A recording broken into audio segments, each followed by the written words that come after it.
phenomenal interview for you. Are you buckled up? You better buckle up.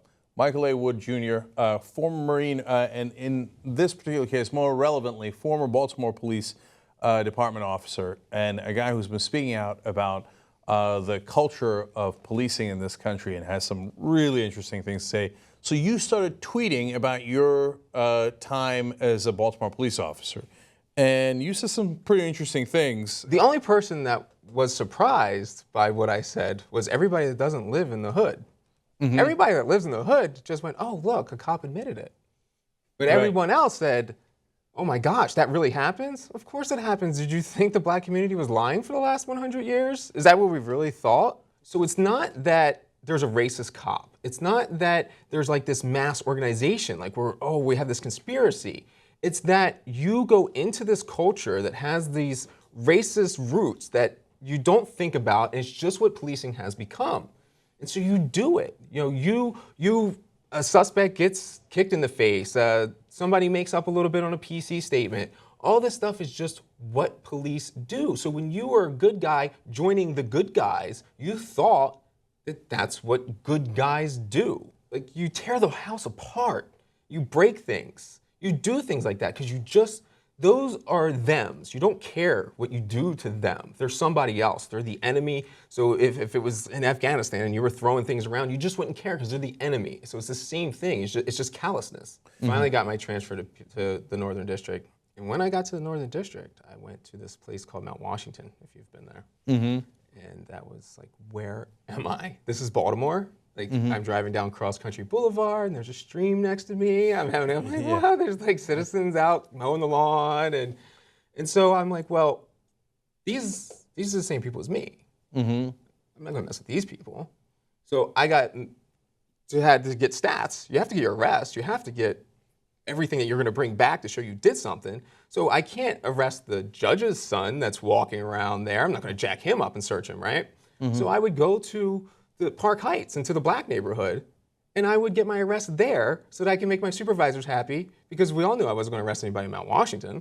Part of the assumption that this is what you do. This is, you go and it's institutional racism to its core.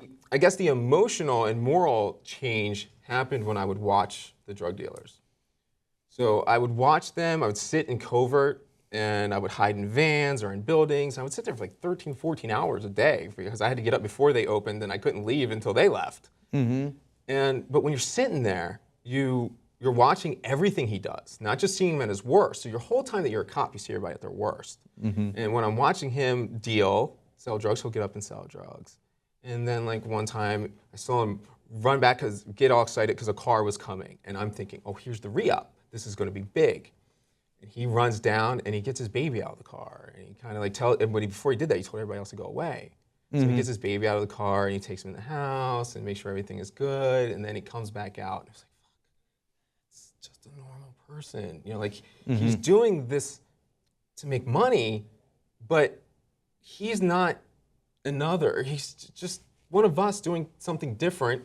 But I was in their community, whether they knew it or not.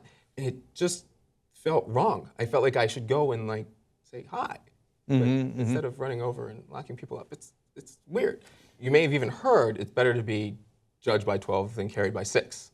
Common saying. Yep. So shoot first. Take no risk, because you can just, at least if you shoot somebody wrong, at least you're just go and be tried instead of having something happen to you. So you're immediately on the offensive. But I didn't suspect to what degree the cops viewed themselves an occupying force. I knew that they thought, hey, it's us versus them, but like I thought that they would think that, well, the other guy, I mean, obviously he's got kids, he's got a wife, he lives as a human being, like I live as a human being, that there would be some degree of empathy. You're saying that is just very few and far between? Sure, in an aspect, I could be projecting. I could be just talking about myself. Maybe I lacked complete empathy. But I didn't see anybody acting any different than I did. And the rules do say that you're supposed to have a continuum of force. You're supposed to escalate from pepper spray and baton and all that stuff. But that's not, nobody even knows how to use those things effectively. So when you're afraid, you go to the one you know will stop it. Some people are worried about the militarization of police, but you said something interesting, which is that you actually think that they could use a little bit of military training. What do you mean by that? So from the Marine Corps, I was taught to shoot proficiently.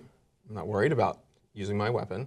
I know if I need to use it, I will be able to use it effectively, and I will be able to do it better than the other guy is doing it. Mm-hmm. So I didn't have that fear. It was just that if this goes down, I know what to do. I've been trained for this. It's cool. No big deal. I'm not going to step my boundaries, but if he crosses this line, I'm going to give him a line. If he crosses that line, then I'm going to act. But it's going to be a decent line. Mm-hmm. And I have to say pretty much the same about everyone else that I served with that had served in combat arms. There's a thing where people say, you get locked up on a humble. So if you ask I don't know that. What is that? If you ask a dealer or you ask somebody, a 16 to 24-year-old black male in the ghetto, they've been locked up on a humble once before. And that means that they're being humbled. So they ran their mouth a little bit, so they got a disorderly, or they did something, so you're writing them a bull parking ticket or moving violation or something like that. So it's just There's even a term for it. I didn't know that. Yeah, okay, I'm going to humble you. By the way, if you humbled a kid in the suburbs and you put a criminal record on him, that'd be a huge deal. I imagine that citation would be revoked before you handed it in. We really need to focus on that. That's just another human. And tear down these walls. We have flags and we have, oh, I'm Republican or I'm Democrat, or I have this and I have that. And nations, Confederate flags, American flags. And we take all these things and we build them up and we let walls divide all of our society. We're all the same. We have to tear down these walls, and we have to start empathizing with other human beings. And for policy, we have to start policing with science. So in Colorado and in Portugal, they lowered their juvenile usage of marijuana. How did they lower their juvenile usage of marijuana? They decriminalized it. So if you want to lower, then you legalize and you control. In Baltimore, we focus on who commits crimes in Baltimore. And who commits crimes in Baltimore?